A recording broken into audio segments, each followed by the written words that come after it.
There's 4 of us here. The maintenance alloys class is going to teach us critical things for fixing our heavy equipment. To keep everyone safe, both visitors and employees, it requires a lot of maintenance. We have a lot of breakdowns. We're located in a very remote part of the U.S. It takes a lot of time to get repair parts to us.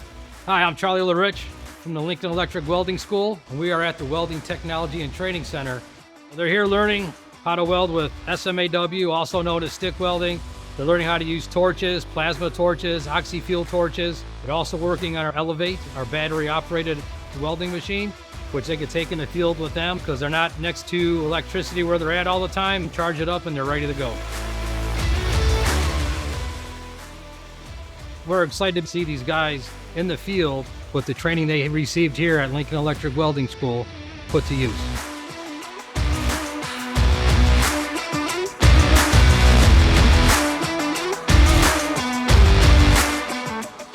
I work within facilities management, and specifically I work in fleet maintenance. I'm a welder, fabricator, and machinist.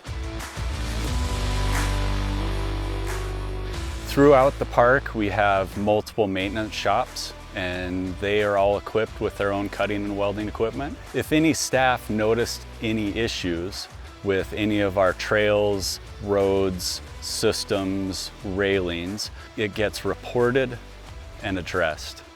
Some of the things that could be observed that would be considered a fault would be a damaged railing, a washout on a trail, or we can have rock fall that will leave debris on a trail.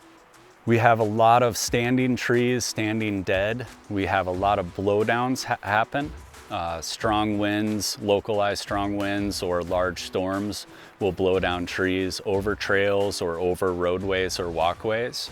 And these can all get reported by either visitors or park staff. We need that equipment to keep moving. Some of that equipment is as old as 1977, and a lot of those things are hard to get parts for. The job that we're doing right now, everything has just either been carried in or rolled in on hand carts.